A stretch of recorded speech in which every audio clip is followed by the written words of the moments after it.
I evo nas ljudi u novoj epizodi vašeg omiljenog podcasta. Ja sam Maja.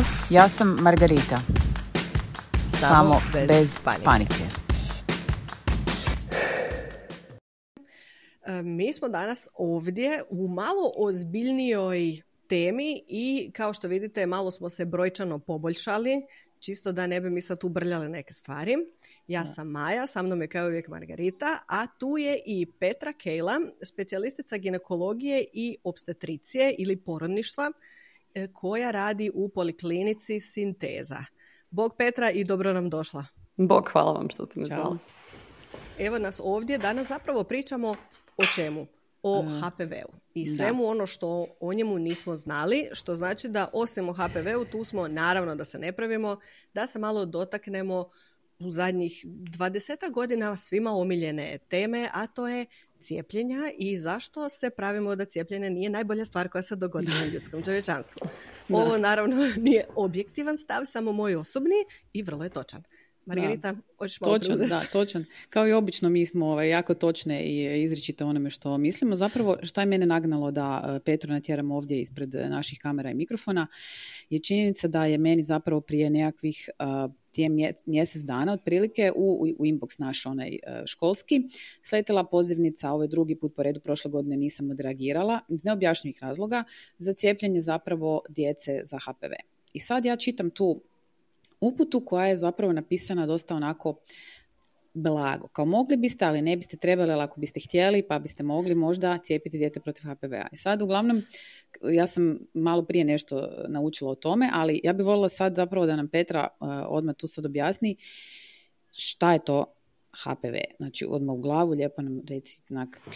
Znači, zapravo super je da si me zvala jer ja imam dijete koje je u toj dobi da se sad treba cijepiti i isto dobivam te upite od roditelja iz škole i od prijatelja mojih koji imaju djecu sličnih godina, pa zapravo dosta sam u tome, ovo je super jer ću im moći samo pustiti ovaj podcast. Evo vam link.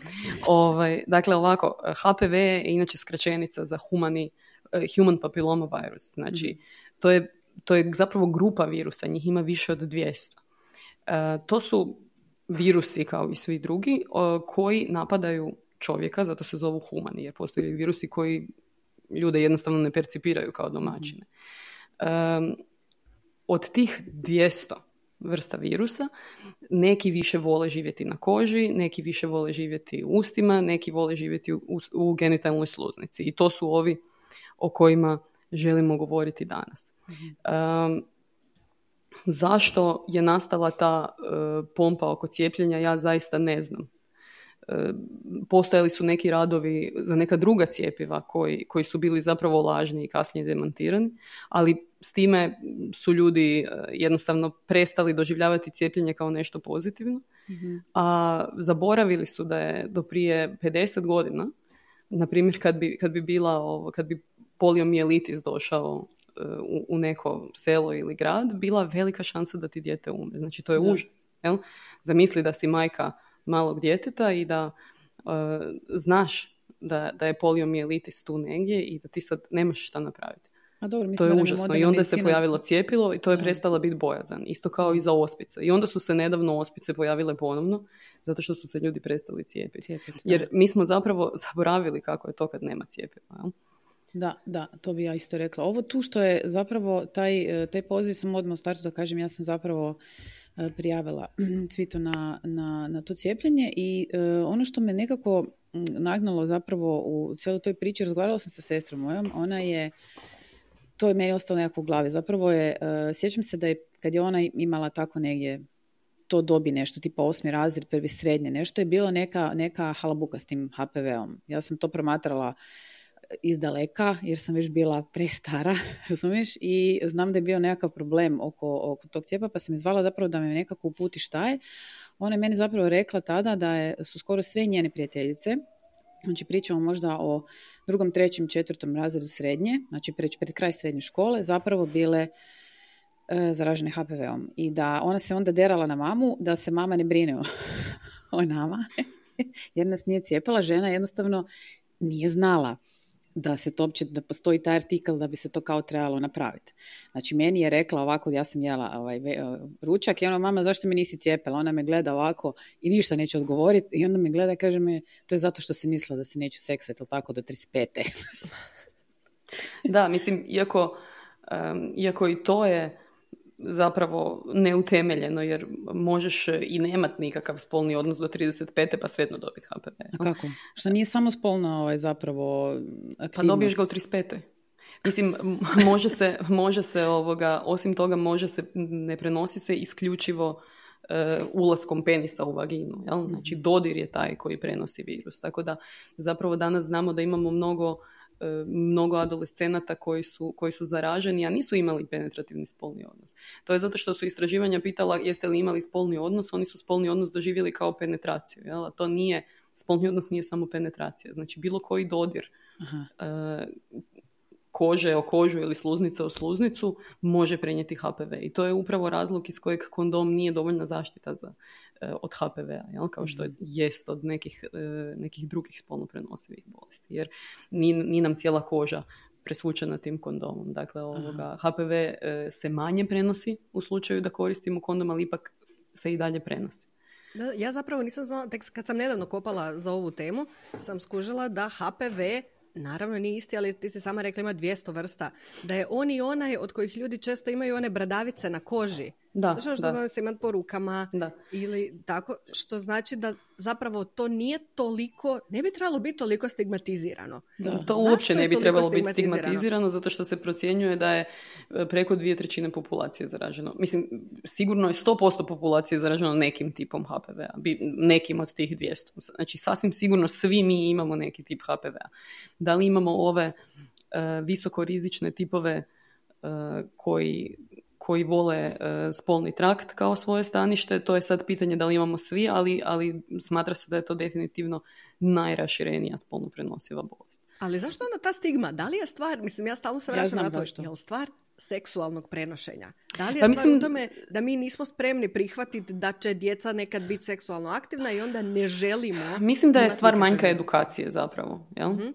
Mislim da je zapravo stvar manjka edukacije, jer ljudi prvo doživljavaju spolne bolesti kao neku sramotu, što ne vidim zašto bi bilo. To je bolest kao i bilo koja druga bolest. Jel? Zato što i dalje imam osjećaj da ne samo u našem društvu, ali u našem društvu pogotovo doživljavamo spolnost kao nešto prljavo. Da. Nešto zlo, recimo to tako.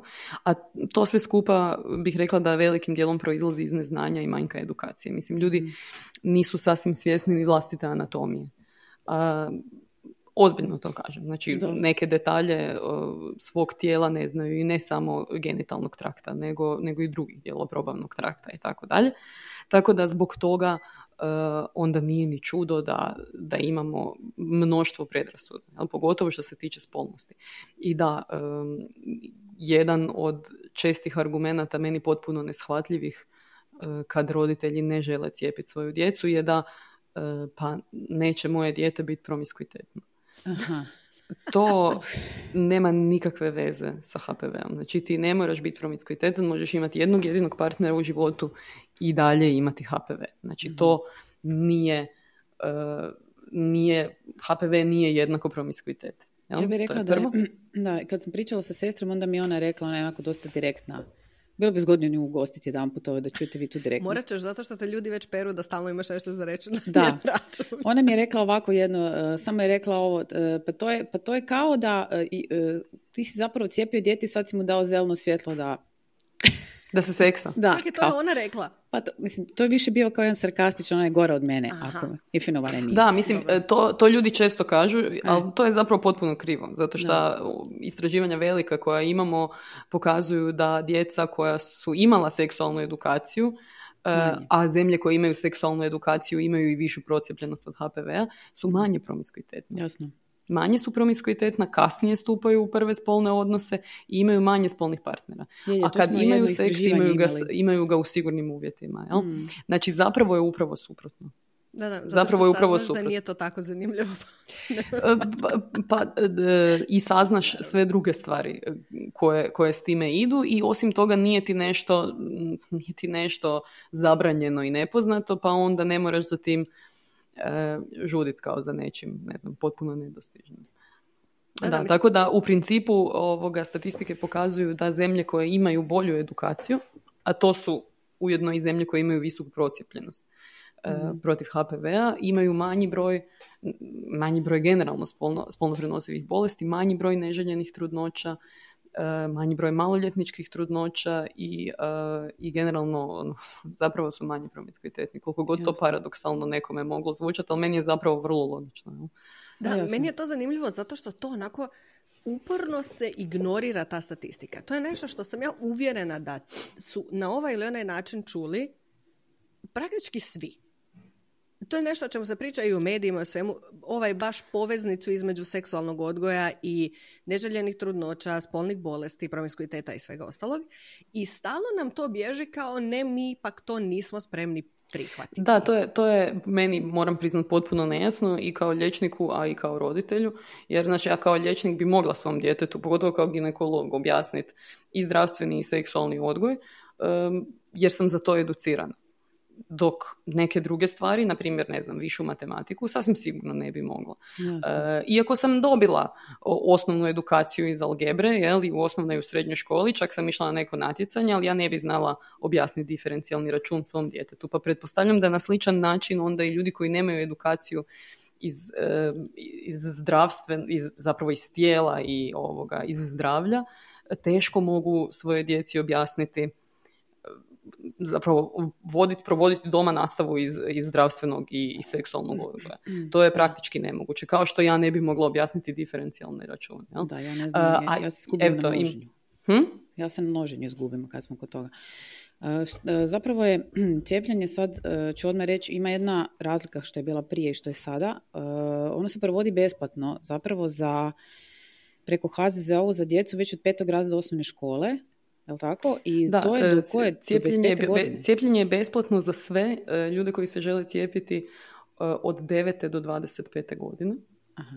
S tim da ove godine je proširena indikacija za besplatno cijepljenje za sve one koji su imali high seal u PAPA testu, znači CIN2 i više u PAPA testu i za one koji su imali bilo kakav zahvat vezan uz HPV na vratu maternice poput leca ili konizacije, isto tako besplatno bez obzira na dob i besplatno je za sve ljude koji su imunokompromitirani na bilo koji način. Znači bilo da imaju autoimunu bolest neku ili da uzimaju neku terapiju koja im suzbija imunitet. Znači za te ljude je neovisno o dobi besplatno cijepljenje. Ostali ljudi koji se žele cijepiti, a stariji su od 25 godina, cjepivo kupuju sami. Jasno. Dobro, sad, ti sad kažeš da se smiju cijepiti, znači čak besplatno, to je onda preporuka, ljudi koji su već imali CIN1, CIN2, koji su imali nekakvih komplikacija. To znači, mislim, po tome ispadne da je to cjepivo zaista jako sigurno, jer ako si već imao nekakvu sličnu bolest, znači neki od tih virusa, ti i dalje smiješ primiti to cjepivo. Da, apsolutno. Znači cjepivo štiti ovo cjepivo koje najčešće koristimo je Gardasil 9. 9 označava broj tipova HPV-a protiv kojih se cijepiš, i pretpostavlja se da nisi imao svih 9. Pa onda se cijepiš kako bi se zaštitio od onih koje nisi imao, a postoje pokazatelji i da imunost prema tipovima koje si već imao raste. Tako da zapravo te dodatno štiti, recimo to tako. Ono što je važno za reći da se cjepivo koristi već jako dugi niz godina i nuspojave se prijavljuju kao što se prijavljuju za svaki lijek. A koji su nuspojave? I sad imam tu negdje statistiku, baš sam to izvadila da vam kažem točno koji broj nuspojava je prijavljen i uglavnom su vam to nuspojave, znači najveći broj je bio glavobolja nakon cijepljenja, potom mučnina, bol na mjestu primjene cjepiva, povišena tjelesna temperatura u 23 slučaja. Dobro, znači ona naša JNA cjepiva koju smo mi dobivali. Umor, malaksalost, bol u rukama i nogama, Da. i osip. Evo, to su bile nuspojave koje su prijavljene. Da, I i sad je uglavnom, meni- ovo je bilo u Hrvatskoj, jel? Da. Što se tiče svjetske razine, znači slična je pojavnost u postocima, zapravo najčešća je glavobolja i mučnina, a onda sve ove druge nuspojave. Nekih ozbiljnijih nuspojava kod nas u Hrvatskoj nismo imali, na svjetskoj razini isto, znači u principu vrlo, vrlo mali nekakvi broj. Naravno da postoji uvijek vjerojatnost da je neko alergičan na cjepivo i to je vrlo ozbiljna nuspojava, jel? Ali isto tako možemo biti alergični na bilo šta. Da, to mislim nema Na veze. mislim, možete biti alergični na konzervu koju ste pojeli, jel? Da. Ili na kremu koju namažeš na Tako lice, je. tako i na cjepivo. Toga uvijek ima i to ne možemo izbjeći, jel?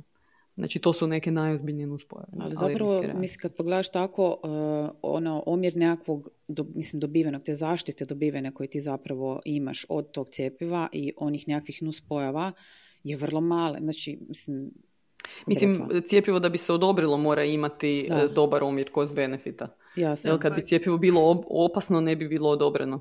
Da, mislim, Jasno. ali generalno tu nuspojave ulaze u onu kategoriju da ti dijete bez cjepiva kaže da ima te nuspojave, rekao bi mu, aj dobre, Da, popi malo aj vode." prestani. Naš, prim si knjige. U principu da. Neš se zlači. U principu da. Moram spomenuti Postojale samo- su nekakve mislim to sad znam jer su me pitale osobe iz moje okoline i moji pacijenti. Negdje je neko rekao da to cjepivo smanjuje plodnost. Ja sam pitala mnoge epidemiologe koje znam, pretražila sam sve baze podataka i nema nikakvih podataka da bi to cjepivo smanjivalo plodnost. Jel? To je jedna stvar i isto tako postoji nekakva fama i nekakve te vijesti koje se šire po društvenim mrežama da izaziva neurološke komplikacije, zapravo ne u postocima puno manjim nego bilo koji drugi lijek sličan. Aha. Postoje te neurološke nuspojave, tako da zaista ne, to nije nešto što se treba povezivati sa cjepivom od HPV-a. Kažem opet, naravno koji god lijek i koji god preparati bilo šta da uzmemo, uvijek je moguće da ćemo imati alergijsku reakciju. To je nešto s čim moramo računati. A kakva je procijepljenost u Hrvatskoj? To si rekla da nije baš zapravo dobra. Nije baš najbolja. Po županijama se značajno razlikuje. Evo, ne znam baš na pamet, ali otvorit ću si sad ovdje statistiku pa ću vam točno reći. Splitsko-dalmatinska je sigurno slabo. Ja isto odmah razmišljam, je li Brodsko-posavska? Oni su uvijek... Ne, ali Brodsko-posavska te zna iznenaditi. U hrpa stvari misliš da će biti ne i onda onako u nekim stvarima kao vid nas. Lika je najgora. Ličko-senjska. Ličko-senjska županija i Dubrovnik. I Dubrovnik? Da, to se začudim za Dubrovnik, bude kod tih stvari uvijek, začudim se. Kao oni misle da su država za sebe, pa onda malo se neće ni cijepiti. Nemoj mi svaki Dubrovčan skoči za vrat. Cancelovani. Da, zapravo je... Ne, mislim sad, ne daj Bože da se neko uvrijedi. Ne, mislim malo šaliti, to znaju to ljudi, navikli su zapravo na to nekako i samim time mi dižemo svijest o tome da se to posluša. Reci mi samo evo jednu stvar. Zapravo djevojčice su tu više ajmo reći, žene kasnije u opasnosti, jel tako? Međutim, i dječaci su tu zapravo... Apsolutno, znači ne možemo cijepiti samo djevojčice, jel? Niti su dječaci samo nekakav rezervar za virus, znači oni isto tako mogu imati karcinom penisa, karcinom anusa i usne šupljine i laringsa, što je u posljednje vrijeme u značajnom porastu. Mm-hmm. Tako da sad tu naravno na svakom kongresu onda postoje rasprave zbog čega je to. Vrlo vjerojatno zbog toga što je oralni seks danas nije rijetkost nego praktički normala. Jasno. Tako da se virus iz genitalnog trakta prenosi u usnu šupljinu. Tako da i zapravo muškarci imaju više tih karcinoma u području laringsa i usne šupljine. Mm-hmm. Tako da dječake se može zaštititi na taj način. Znači, da, samo je tu opet stvar te stigme, gdje ovo je rak grla, pa možda si ga dobio od pušenja cigara, pa onda nema veze. A evo kad je nešto genitalno, onda se ne možemo praviti da možda. Trebalo bi zapravo cijepiti i to što najranije djevojčice i dječake, onda ste sasvim mirni. To je nekako savjet. Ono što znamo je da su recimo Australija, Novi Zeland, zemlje koje su procijepile veliku većinu populacije, sada već primjećuju dramatičan pad svih tih karcinoma. I ne samo to, nego znači naravno cijepljenje nije zamjena za screening, ono je primarna prevencija, jel? Edukacija i cijepljenje. I dalje treba odlaziti redovito na screening testove, što je papa test i test na HPV. I onda ako naravno se u tome pokaže nekakva abnormalnost, onda se rade dalje analize. Samo je sa cijepljenjem puno manji broj žena koje će trebati neku dodatnu analizu, jel? To je ono. Da, znači po tome zapravo mi ne možemo se s ovim cjepivom u potpunosti spriječiti da se razvije virus kasnije ili nekakav recimo rak grlića maternice, ali možemo si pomoći time da to bi zapravo povuklo činjenicu da djevojčice i djevojke kada krenu spolne odnose zapravo bi trebale krenuti sa screeningima, to jest sa redovitim ginekološkim i papa testovima. Screening bi trebao početi sa 21 godinom kod svake žene, jel? Najkasnije. U principu vrlo rijetko ima smisla početi ranije. Dobro. Ima u nekim slučajevima, ali znači sa 21 godinom bi svaka žena trebala imati svoj prvi papa test. Evo, ajde da pojednostavimo to tako. Ali to ne znači da bi to trebao biti prvi odlazak ginekologu. Znači svaka žena koja je spolno aktivna bi trebala otići ginekologu po mogućnosti prije toga još, a svaka djevojčica, da živimo u idealnom svijetu, svaka djevojčica bi sa svojom majkom negdje tamo s prvom mjesečnicom došla na nekakav prvi razgovor da vidi da je to da je ginekološka ordinacija ili nekakvo sigurno mjesto. Da to pretvorimo neku higijenu zapravo, ajmo reći, onako klasično. Da, i to je, mislim da ne treba to doživljavati samo kao brigu o svojim spolnim organima, nego kao nekakav kamen temeljac brige o sebi, zato što u ginekološkoj ordinaciji ne gledamo samo maternice i jajnike, nego ženu kao cijelu osobu. Jel? Tako da, mislim da nema sigurnije ženskog mjesta od ginekološke ordinacije. Ja da bi to zapravo svaka mama trebala svojem djetetu prenijeti. Da. Ja sam išla sa 17 godina zato što nisam dobila menstruaciju do 17. godine. Svi su dobile u moju razredu, onda me mama odvela da vidimo što nije u redu, nešto nije bilo s jajnicama, završila sam na hormonskoj terapiji i onda sam dobila menstruaciju, ali zapravo s tih 17 godina ja mislim da sam tada bila jedna od prvih koja je bila kod ginekologa, jer razumiješ? One su dobile menstruaciju ali nisu i sve bile. Normalno. Kužiš, ja je nisam dobila, već je to bilo alarmantno, rekli bismo sa 17 godina, dosta onako, ajmo reći kasno, i onda smo posjetili ginekologa da zapravo vidimo o čemu se radi. Tako da sam ja skoro među prvima pravilu bila kod ginekologa. Jel? Ja sam bila kod ginekologa prvi put sa 14 godina, zato što sam imala jako učestale menstruacije, također hormonska terapija i pa nedugo nakon toga sam, mislim tipa sa 16 imala prvi kao ginekološki pregled. Ali to oni koji nas slušaju znaju jer ja to često spominjem. Meni je mama umrla od karcinoma dojke i plus to, jako mlada ga je dobila i uz sve to smo mi i u obitelji imali nekako tu naviku, opet moja tetka koju često spominjem je medicinski radnik, ali jedan od tih, vjerujem da se takva i ti, onih medicinskih radnika koji ti vraćaju vjeru u medicinske radnike, koji su zaista tu za svoj posao, znaju sve uvijek i ona je prva koju zovemo. Prije nego što zovemo hitnu, zovemo nju da ju pitamo ali trebamo zvati hitnu. Tako da to je taj odgoj. Da. I kod mene je to uvijek tako funkcioniralo i tek sam u određenoj dobi shvatila koliko ljudi ne doživljavaju te smjernice za preglede kao nešto što je sveto pismo, kao kaže ti se da trebaš ići kod ginekologa jednom godišnje, ja idem kod ginekologa jednom godišnje. Jednom godišnje kod zubara, idem kod zubara jednom godišnje. Uopće ne razmišljam o tome kao nečem što je izbor. Da, ja često čujem dođu pacijentice, on kažu pa nisam išla jer kao sve mi je bilo u redu. Da, mi hoćemo da sve bude u redu, samo nažalost onog trena kad ti primijetiš da nešto nije u redu je vrlo vjerojatno već dosta prekasno. Tako da cijeli smisao ovog screeninga za karcinom vrata maternice je otkrit ga prije nego što on nastane. A karcinom vrata maternice nam je baš idealan za to, zato što prvo imamo cjepivo s kojim možemo, znači procjena je da se nekakvih, ajmo reći, 70 do 90% svih karcinoma vrata maternice može spriječiti cijepljenjem. Ovih nekih 10% se ne može, ali zato se može raditi screening. Taj screening je jednostavan, zato što je vrat maternice u rodnici i lako je dostupan i oko je vidljiv. I možemo s njega uzeti uzorke bezbolno i lako i zapravo praktički neinvazivno. Jel? I možemo u vrlo ranoj fazi ga primijetiti, pratiti i onda ukloniti taj dio i niko ne mora od karcinoma vrata maternice umriti. Evo, to je poanta ove cijele priče. A i dalje, svake godine u Hrvatskoj umre oko 150 žena od karcinoma vrata maternice. Tih 150 žena nije trebalo umriti. No, 350 žena otkrije se karcinom vrata maternice, a 150 ih od njega umre. A nije ni jedna trebala umriti. To je poanta te priče. A onda da ne govorimo o karcinomu anusa, penisa i usne šupljine koji su nešto rijeđe, ali i dalje uzrokovani HPV-om i mogli su se spriječiti tim. Da. Da. Čekajte, cure, moram se prekinuti, Maja Cvit je zašla vani, vrata su ostala otvorena. Vajem ti zatvoriti. Čekaj da zapamtim minutu. 32, ok. Moram čekati ovo. A sad je kao pauza.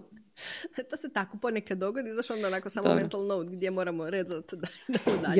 Ja za 10 minuta trebam ići, jer imam operaciju. Oho. Tak da. Slobodno nam to i reci na kraju da znamo zašto. Zašto odlaziš. idem? Da, reći ću. Čekaj, moram samo vidjeti. Ok, evo reći. Margarita, za 10 minuta završavamo zato što žena mora ići na operaciju. Ok, ajmo ovako. idemo na sljedeće pitanje.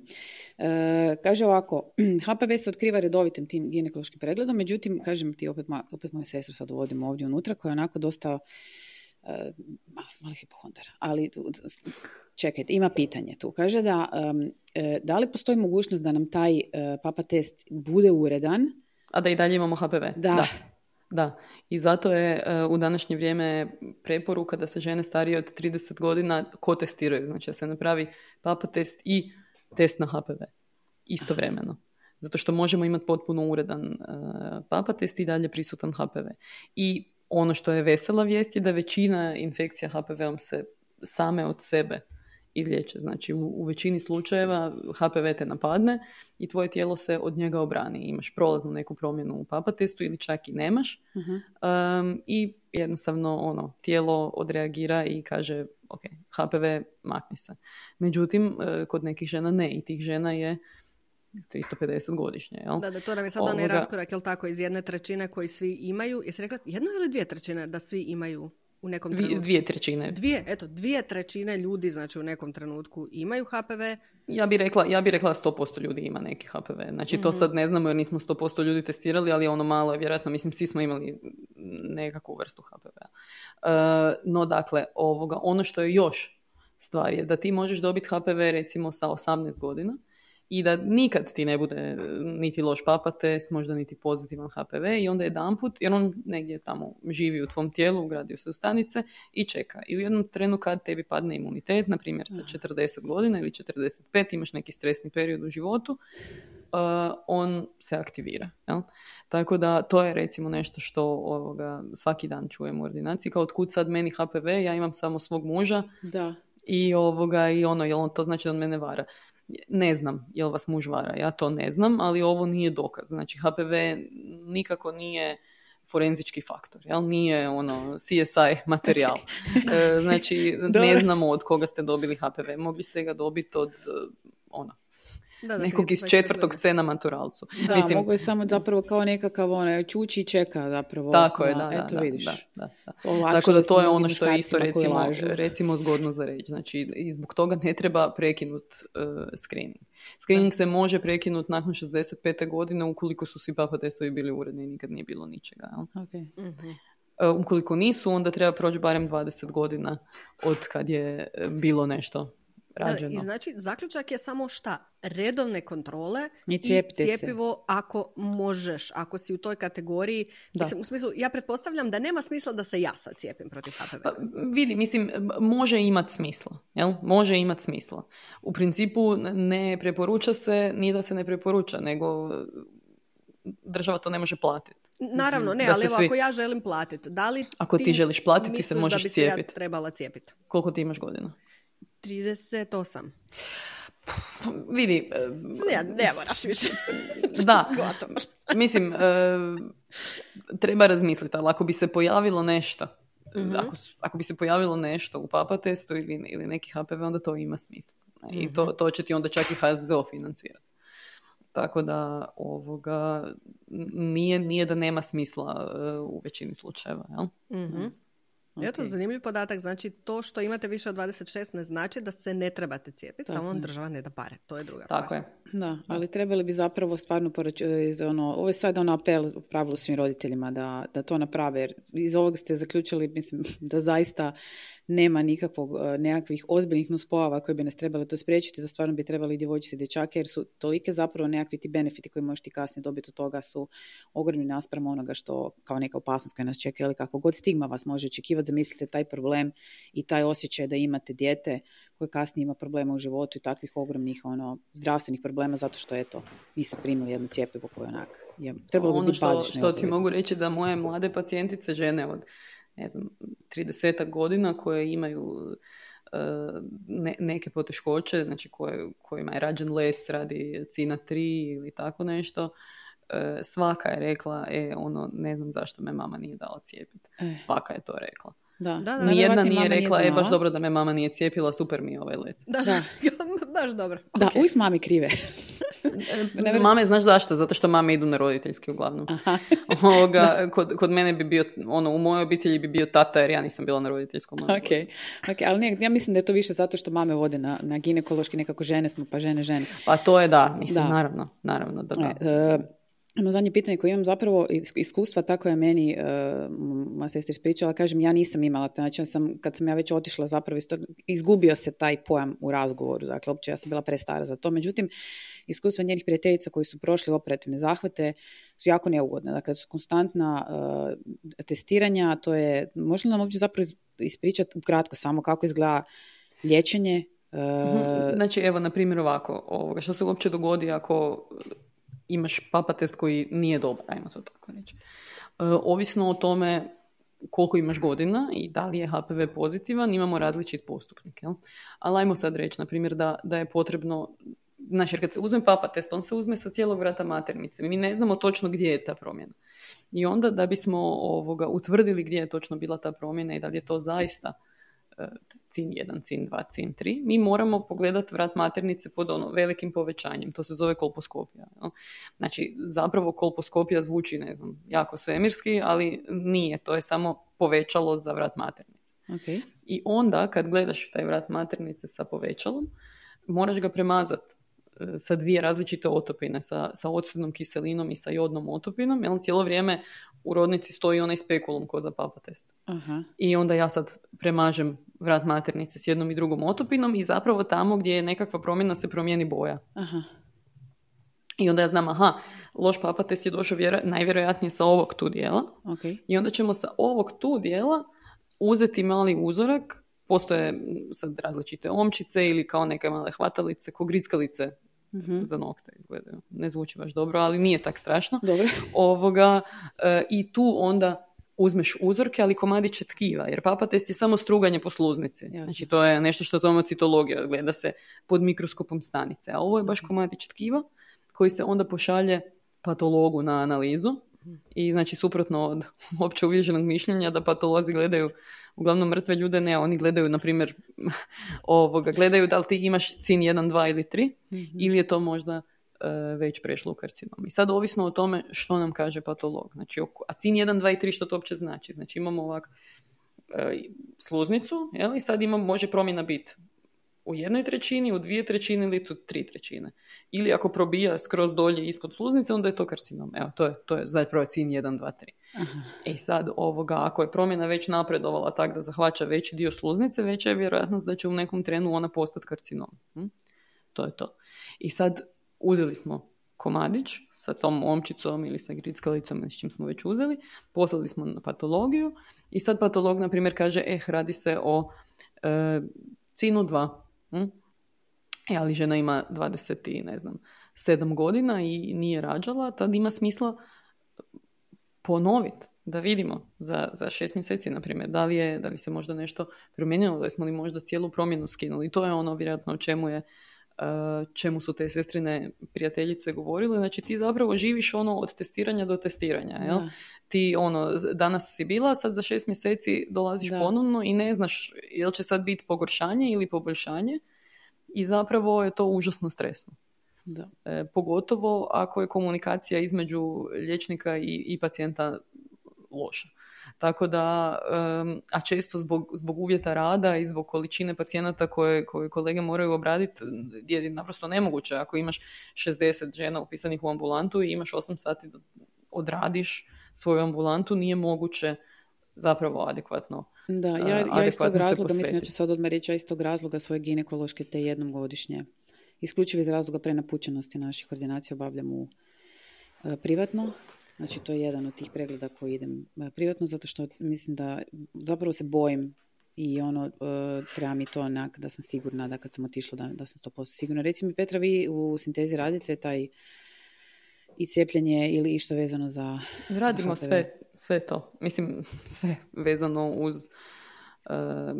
zapravo prevenciju i liječenje početnih promjena na vratu maternice. Znači, ne ako se radi o karcinomu, tada se naravno pacijenti upućuju u centar za karcinom, ali znači papa testove, cijepljenja, edukaciju, kolposkopiju, led, skonizaciju, to sve naravno radimo. Mislim da bi to, kako bi rekla, to je neka osnova skrbi. Pošto Petra ima ozbiljan posao za razliku od nas dvije, ona mora ići na operaciju, kao žena zaista mora ići obaviti operaciju, tako da moramo skratiti ovaj razgovor. Ja ću samo pročitati ove... To ćemo možemo i bez Petra, zašto ne? Nego Petra, ako stigneš, reci nam samo imaš li neki savjet za mame, djevojčica i djevojaka, čisto za kraj.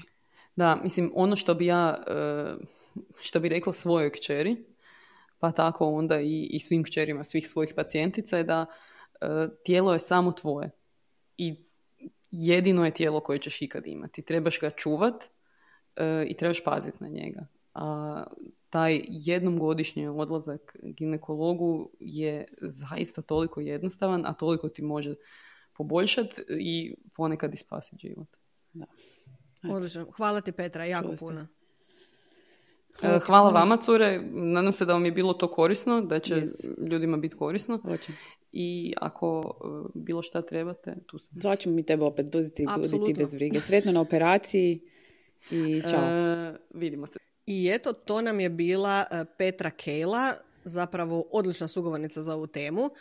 Znamo da smo malo ozbiljnije nego inače i vidite da smo kao u školi, klimamo i slušamo i upijamo sve informacije, ali kao što ih mi želimo, naprosto smo htjeli da ih i vi čujete, da saznate sve ono što smo saznali i mi, zato što je važno da znamo. I u međuvremenu, Margarita, ti si pronašla još nešto super?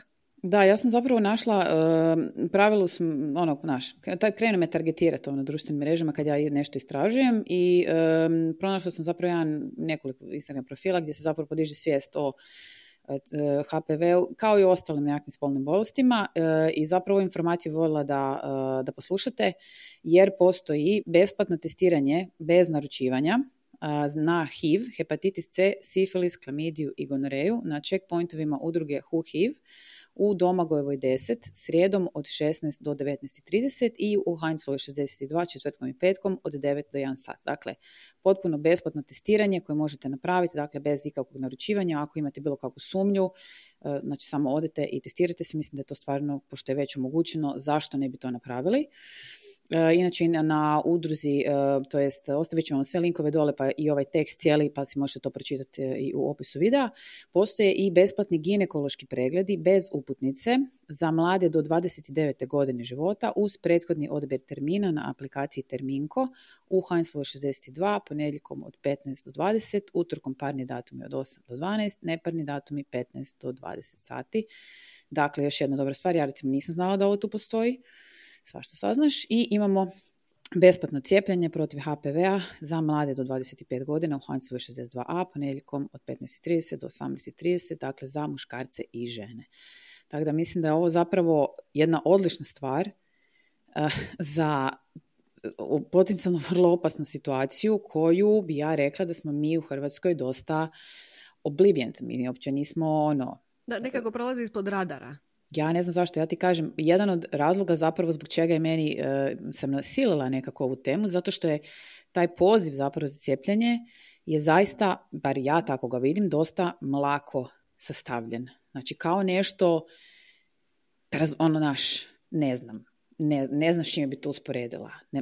Čak ja mislim da je poziv dakle, na ambliopliju, dakle nekakav očni pregled, tako je malo ozbiljnije nekako složen nego ovo tu. Razlozi su vjerovatno taj nekakva naša strah od cjepiva sve općenito, ali zaista iz ovih iskustva koje sam ja čula od, kažem opet, mlađih žena, dakle moja sestra 86. godište, pretpostavljam da i vi imate među vama zapravo žena koji su prolazili kroz to, opasnosti su velike, zašto se jednostavno ne bi spriječile klasičnim cijepljenjem koje ima zbilja smiješne nuspojave. Evo. Da, pogotovo što ja sam slušala i tampon zonu u ovoj temi i bila mi je odlična rečenica, moram je ponoviti, što je tamo rekao profesor doktor Miloš Marković, jako zanimljivo. On je rekao da mi zaboravljamo kod cjepiva koliko su ona zapravo provjerena.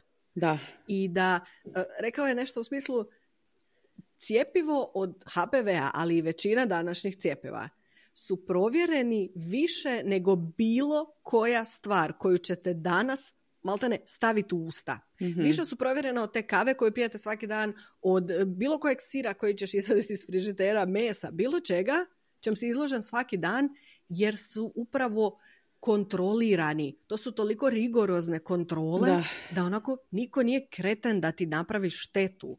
Da. I da svaka nuspojava koja se pojavi, oni to provjeravaju. Da svaka false, znači kriva informacija koja izađe, kao recimo što je bilo ovo za neplodnost, da nakon toga se vraćaju nazad i rade se novi testovi da se to potvrdi i opet je potvrđeno da nije. Da, ali to slabije izlazi u javnost, ta potvrda da nije, jer ovo je puno jača, udarnija informacija, jer se bojimo toga, ali tako? I onda to odjekne puno jače. Pa mislim, samo kad pogledaš cijeli ovaj dio sa autizmom, koji je bio za ondašnje cjepivo, koji je nekoliko puta potvrđeno da apsolutno nije istina, gdje je lik koji je to iznio je sam rekao ne, ja sam falsificirao to istraživanje i mi i dalje toliko godina kasnije se ne možemo obraniti od toga i dalje se smatra da su cjepiva toliko problematična, a kao što je Petra je rekla na početku, mi zaboravljamo da samo prije 50 godina su ljudi živjeli zato da dobiju cjepivo. Da. U Africi još uvijek neka osnovna cjepiva koja su nama najnormalnija stvar na svijetu. I na kraju krajeva to je nešto što se, ne samo ovo cjepivo, ali ostala cjepiva daju se bebama. Pa mislim koliko onda sigurno mora zapravo biti. Da, jasno. Tako da, ne znam, jako mi je ostavilo dojam ovo što je Petra rekla, kao nijedna ta mlada žena nije rekla, baš dobro da me mama nije cijepila. Da. Jer kažem ti, mi kad sam tako s mamom pričala, to je bila tako smiješna scena. Mama se isključila iz razgovora. Da, ne mi za ručkom, znaš, ona inače nije puno, nije baš nešto riječito previše, ali kad kažem da kaže. I ja kao, pa dobro, kao šta meni nije, znao, kao, cijepila sam na kraju Katarinu zapravo, ali to već je bilo, dobila, bilo kasno, ali zašto ne mene nisi, ona me gleda, znaš, samo me gleda ovako i šuti, znaš, i ono, vidim da duma šta će reći. I ja onako, zato što sam mislila da se neću seksati do ne znam koje godine. Kao ti si tako će tebe. Od tebe smo odustali u startu. Ali kao što si čula, Margarita, nema veze, sad smo svakako prestare, tako da nema veze. Tako da vam zapravo nema veze. Tako da slobodno imate zeleno svjetlo da zapravo cijepite djecu, jer ne morate danas čuvati. Nećete im dati znaš, da smiju zapravo, mislim da je ok da ulaze u spolne odnose. Ovo sa recimo činjenicom da i dječaci zapravo bi trebali biti cijepljeni nije samo zato da eto oni ne šire. Da, nije ono to kao mi smo dobri pa ćemo pomoći ženama da se zaštite, kao zaštitit ćete ih sinove od rakčina raznih vrsta. Tako je, mislim da zaista je kažem, mislim, ostavit ćemo linkove na neke zanimljive profile koje proučite, pa ćete vidjeti i reakcije mladih ljudi, koji su njihove mišljenja, razmišljanja zapravo, pa možete dobiti nekakav i širi dojam i širu sliku i mislim da stvarno bi to trebali napraviti. Evo, ja ne vidim razlog zašto ne bi, ja kao majka djevojčice i dječaka, dakle, evo, prva stojim pri tome da ću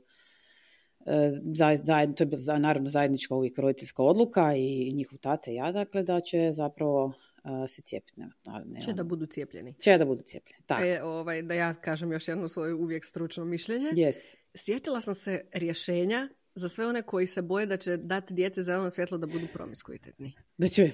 Kroksice. Odvedeš ih odmah s 9-10 godina I ne kažeš im zašto su Tako se je. cijepili. Jer sa 9-10 godina, ali zato se to i radi od 5. razreda. To je 12. Razumiješ? Jer to je sad već, U Njemačkoj se može od 9. Iako je doktorica rekla bolje je s 11-12. Tako da, razumijete, to je zato je to je unaprijed, to je smišljeno, pametno na taj način. Cijepiš se, ideš se cijepi protiv čega? Malarije. Da, znaš ono. Eto, ajde. Nešto. Može. Nešto. TBC. Eto. Da. Ali evo, mi smo zapravo i kad sam joj rekla za to cijepljenje, ona se boji igle, općenito. Znači, to je drama. I onda Rudi, njen brat, je jako hrabar, jer onda on joj pokazuje kako se on ne boji nikad se pricanje u nos i on radi dramu oko svega. On ide, šta on jako hrabar, on to njemu to kao da svoje sluša. Tako je. Ali smo pričali o... htjela sam otvoriti tu temu, da joj objasnim zašto, ali onda je bilo, mama ne, gadimo ne. Mislim, dala mi do znanja da možda još malo premlada da spravljamo o tome, ali eto, stavila sam bubu u uho, pa nasilit ćemo to. Na ovaj ili onaj način. Da. Htjela ti slušati ili ne, čućeš. Tako je, molim lijepo. Ne, kažem ti, ja to smatram kao nešto što će naprosto biti obavljeno. Imam neki stari, mislim da je još nije ni real, nek su bili tad videi na YouTube-u, gdje se Morana tako cijepila i toliko je slatka i mala, mislim da ima 5 godina. I poslije toga je snimljena kako je. Jesi bila dobra? Da. Jesi plakala? A malo. Znači, samo je zasuzila. I kakva si bila? Hrabra. Da. Tako i sad, ajmo biti hrabri. Brzo. Znaš ja ne znam je li to još uvijek ima, to imaš smiješno kao onaj jugoslavenski. Mislim da je to stari, da je to nešto što dobiješ odmah kad se rodiš. Da, to je kako znaš da si iz Jugoslavije, svi imaju onaj ožiljak ovdje. A vidiš, i meni se ne vidi jako. Meni se vidi. Mislim, sad se ne vidi svakako jer sam testovirana, ali... Da, meni se vidi. Ali, moje mami se dosta vidio. Digni ruku koga ima. Smatraš. Ali najbolje mi kad kažu kao, nus pojava je, teško dižeš ruku 2 dana. Pa zato što te ubole neku ruku. Ali sve kako su davali u lijevu ruku, jer za desnom pišeš. Pa da, jer onda svi kao neće ići u školu. Kad ne. Može ja ne znam, jel se to daje sad isto? Pa ja ne znam šta, mi smo se nešto cijepili u 8. razredu. Znaš, kad si dođu u školu. Pa je, to je nama isto bilo u školi, ja se ne mogu sjetiti. Protiv čega? Evo samo malo. Evo ti dokaz kao neko će potaknut ovo ili ono kod djece. Znači, dobro. Svi smo imali 14 godina, išli smo se cijepiti. Ja nemam pojma protiv čega smo se mi cijepili. A samo trebao svi su se smijali i procijepili nas i doviđenja. Znam da možda je nešto bilo vezano zato što se ja sjećam da mi jesmo pričali o nekim spolnim bolestima i ne znam čemu. Ne. I to je bila smijurija. Ne vjerujem da je stara Juga bila tako woke. Oprosti, jel ti misliš da sam imala 14 godina u staroj Jugi? Pa koliko ti misliš ja godina imam? A dobro, da, nisam ni ja. 14 godina sam ja imala 2000-te. Molim da, te. okej. Da, kako da, si ti mlada. Da, ne znamo, ne sjećamo se. Možda neki nam tu, je bi to bio epidemiolog ili neko preškolovao. Možda samo neko s boljim sjećanjem i ko je zapravo slušao šta se događa u školi. Da, jer moje sjećanje više nije šta je bilo. Nikad neće biti. Gotovo. Ali evo, čisto hoću reći, ako je tad bilo cjepivo protiv HPV ili nečeg, ja ni ne znam da se to desilo, a nisam imala 9 godina. Ali ja mislim da nije. Ja mislim da nije, zato što onda bi ga moja sestra dobila, ona je, jel ste vi isto godište? Ne, nije, pa nije bilo državno, nešto što je obavezno. Možda neki tetanus. Tetanus. Da, zato što svi smo se igrali sa železnim šavlima. Da, uglavnom, nadam se da vam je ova tema bila zanimljiva, rekli smo da će u svakom slučaju biti toga još u nekakvim sličnim formatima i molim vas da evo proslijedite ovaj video možda i u tu nekakvu školsku grupu ili prijatelju koji ima hrpu tih pitanja. Mogli smo mi ova sva pitanja dobiti na internetu, vrlo lako su pretraživa, ali opet je nekako mi draže zapravo pitati direktnu osobu, dakle to bi ja napravila i na svojem ginekološkom pregledu kad bi otišla, istlačila bi ginekologicu sa tim, ovako smo vam donijeli ginekologicu ovdje, istlačili je, dakle za vas, nema na čemu. Tako je. I evo čisto mali disclaimer. Ako ste protivnik cijepljenja, ne morate nam to pisati u komentarima. Mi zadržavamo slobodu da budemo za cijepljenje, a vama ostavljamo vašu slobodu da budete protiv cijepljenja. A ako imate djecu, svejedno, malo razmislite o njima. Tako je. To je to. Eto, to je to. Doviđenja. Ćao, Bog. Što ste pričali? O cijepljenju HPV za djevojčice i dječake. Pametnom dosta. Prilike ćete dobiti takav dojam kad kažete to djetetu, sam recite da se mora cijepiti. Užasni smo. Ok. Sad stvarno, aj bok. Sad stvarno, ajde bok.